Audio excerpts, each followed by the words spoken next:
Par où commencer pour évoquer la vie de Jean-Marie Perrier? Aborder les années 60, le temps des copains, quand le jeune homme photographiait les idoles en fuyant les clichés? Évoquer le compagnon de route des Rolling Stones, celui du groupe Téléphone, parler du réalisateur Frenchy qui a vécu le rêve américain. C'est une phrase de journaliste, hein, ça. Désolé. Oui. Pour évoquer la vie de Jean-Marie Perrier, le plus simple, c'est de l'écouter. Le grenier de sa mémoire est rempli d'histoires savoureuses. Moi, je suis arrivé là par hasard, grâce à Philippe Aki, que j'ai connu quand j'avais 16 ans.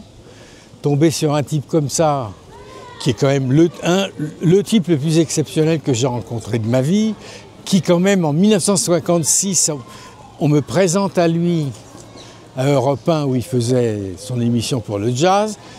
Il me dit, bon, alors voilà, t'es mon assistant, donc, en 3 minutes, hein. Donc demain, tu viens à midi au studio Marie-Claire, parce que je fais des photos de mode et tout ça. Bon, je sais que dans la mode, ce qu'il préférait, c'était surtout ce qu'il y avait dans les robes. Hein. Mais toujours est-il que, il me dit, bon, bah, rendez-vous demain midi. Je lui dis, midi? Ah bon, bah, c'est pas mal comme boulot. Il me dit, oui, car l'avenir appartient aux gens qui se lèvent tard, il me dit. Ah, je me suis dit, je suis tombé sur la perle, là. Et j'ai passé toute ma vie avec cet homme-là. Tout à coup, je me retrouve, grâce à Daniel Philippaki, avec un journal qui était le seul en Europe du genre, qui tira 100 000 exemplaires le premier numéro, 1 million 6 mois plus tard. Et là, tout à coup, je me retrouve à être présenté, parce qu'on était un parcours obligé, finalement.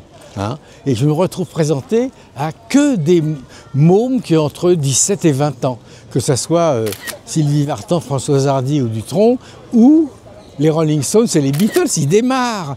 Donc c'est une chance extraordinaire, parce que je suis là au moment où il faut, avec ce qu'il faut, quoi. Et vous êtes resté avec les Stones, vous êtes resté? Oui, bien sûr, mais parce que lui, c'est grâce à Mick Jagger, parce que je parlais très très mal l'anglais en plus. Alors si vous voulez, bon... Vous savez, quand vous êtes en face d'un groupe, vous n'êtes pas dedans, vous êtes dehors, ils vous le font sentir en général. Et c'est Mick Jagger qui m'a vraiment aidé à rentrer dans leur histoire. Et pendant 10 ans, j'ai pu les suivre partout. Mais ça, c'est une chance folle. Bon, Françoise Hardy, quand je la connais, elle vivait dans 50, même pas 50 mètres carrés avec sa mère et sa sœur. C'est des gens qui n'ont rien au départ. En même pas 6 mois, ils se retrouvent à la tête de fortune qui leur tombe sur la tête. Donc, c'est formidable de pouvoir vivre tout ça, parce qu'en plus, moi, dans mon enfance, j'avais déjà rencontré tout le monde.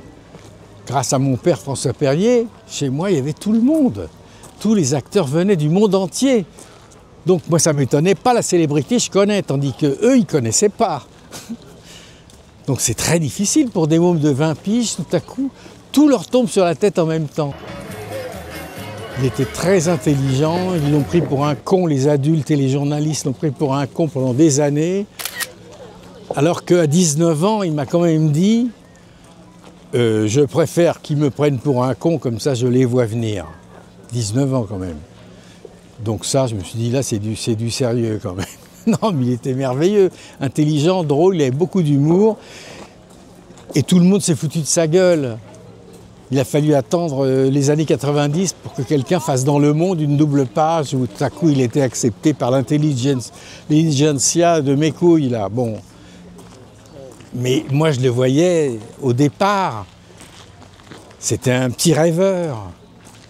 Mais il a donné toute sa vie à ça, il n'a pensé qu'à ça. Comment est-ce qu'il pourrait leur faire plaisir à eux dans la salle, là. C'était ça qu'il voulait, lui.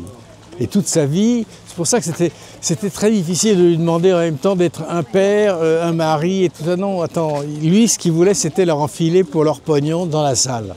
Toute sa vie. Il a pensé qu'à ça. Les gens le savent peu, mais c'est grâce à vous que Jacques Dutronc a épousé une carrière cinématographique.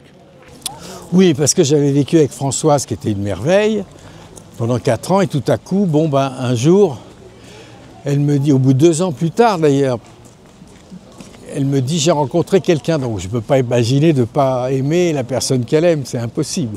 Et en plus, je tombe sur Dutronc, dont je tombe fou, mais dingo, quoi. Tout le monde, mes potes me disaient, mais qu'est-ce que tu as avec ce mec? Ben oui, je dis, il est différent. Parce que vous êtes tous américanisés, lui, il est en cravate et il est le plus insolent de tous.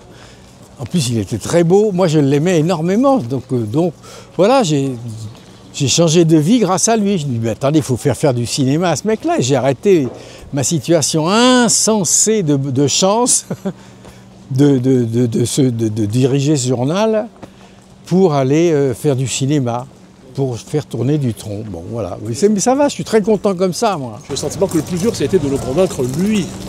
Mais lui, il ne comprenait pas, il ne voulait pas en plus, bien sûr. Non, mais parce qu'il n'avait pas la prétention, je vais être un acteur, du tout, du tout. Je lui ai dit d'ailleurs sa phrase préférée que lui disait Jacques Wolfson, son directeur artistique. Je lui ai dit, fais-le, qu'est-ce que t'en as à foutre? Voilà. Donc à un moment donné, bon d'accord, il a signé le truc, et après il a fait 50 films. Bon, ben bravo, tant mieux. Je ne m'étais pas gouré là-dessus. C'était un personnage de cinéma. François Paillet, votre papa, devait être fier de vous, non? Il a toujours été fier, lui. De toute façon, j'étais son préféré en plus, alors que c'était pas de son sang. Mais non, il était content, parce que comme tout père, qui se dit, bon, ça va, il s'en sort. Mais c'est tout. C'est pas lui que ça allait épater, faut pas exagérer non plus. Mais au fond, je ne peux pas dire qu'il m'ait vraiment éduqué. Il a fait ce que je pense et ce que j'ai essayé de faire avec mes gosses, moi. Le côté, faut pas ci, fais pas ça, j'y crois pas une seconde. Taper sur les doigts, tout ça, c'est des conneries. Non, il m'a donné un exemple auquel j'ai envie de ressembler. Il m'a donné des souvenirs. Voilà, je me souviens du jour, par exemple, qui est le plus représentatif de son éducation. On était dans une voiture qu'il conduisait à la campagne pour aller, je ne sais plus, chez Reich. Bon, on était sur la route et tout à coup, à l'arrière, mon frère et moi, mon petit frère Jean-Pierre, on s'engueule. Je ne sais plus de pourquoi. On s'engueule, et puis il y en a un des deux qui dit « Ah, me fais pas chier !» Bon. Et mon père ne dit rien, il ralentit, il tourne vers la droite, il se met sur le bas-côté, il éteint, et il se retourne vers nous, et il dit « On dit ne me fais pas chier !» Voilà, bon, ça suffit.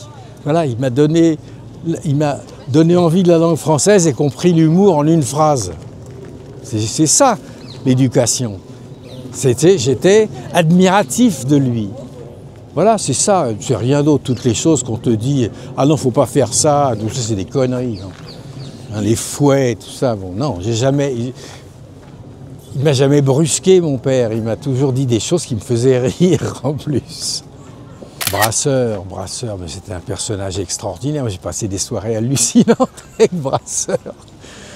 Où on allait dîner chez Lippe avec lui et mon père et tout ça. Après, bon, il cassait une vitre ou deux, bon, un miroir, pas grave, personne ne disait rien. Et je me souviens du jour où on est sorti après le dîner, la nuit, comme ça, à 1h du matin, et il y avait un mendiant qui l'avait repéré, bien sûr, qui vient vers Brasseur et qui fait Monsieur Brasseur et tout ça, bon.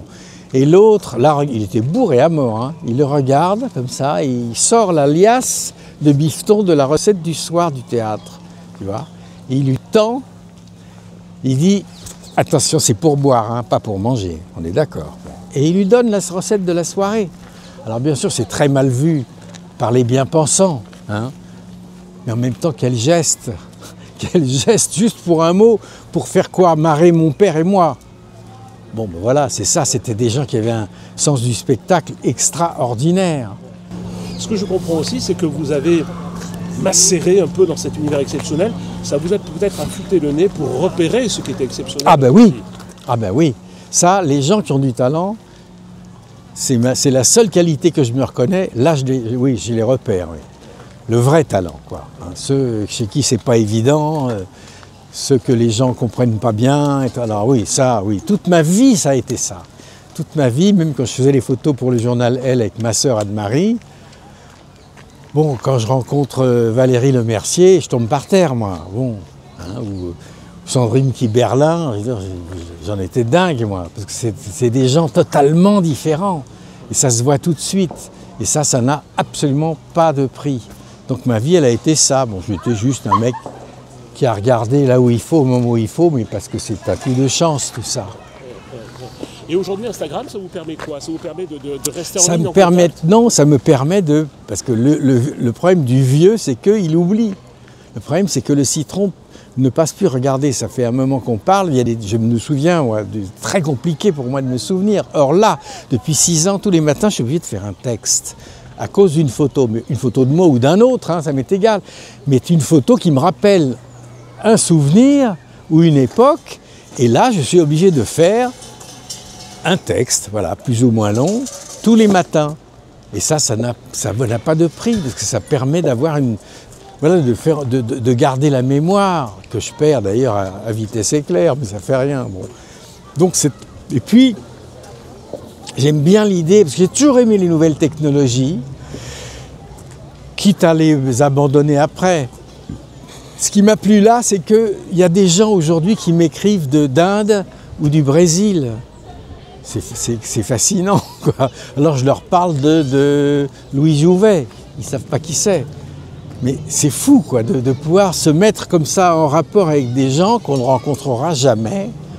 C'est généreux cette initiative de donner ces photos. C'était quoi le déclic pour se dire tiens, je vais faire plaisir à des gens qui sont un peu isolés dans une maison? Oui, c'est formidable parce qu'au finalement, bon, c'est des gens qui ne sont pas très loin de moi, puisque finalement j'ai pratiquement le même âge qu'eux. Et eux, on ne leur donne pas la possibilité de revenir en arrière. La seule façon qu'ils ont de s'en souvenir, c'est justement des photos ou des journaux ou des choses qui tout à coup leur font revivre leur passé. Sans ça, qu'est-ce que vous allez dire à votre grand-mère au bout de 3 semaines, hein? Comment ça va, mamie? C'est limité quand même. Tandis que là, ces photos sur leur mur permettent d'avoir une vraie conversation entre eux sur leurs souvenirs communs. Bon, ça vaut de l'or. Ça, c'est vraiment beau ce que vous faites là.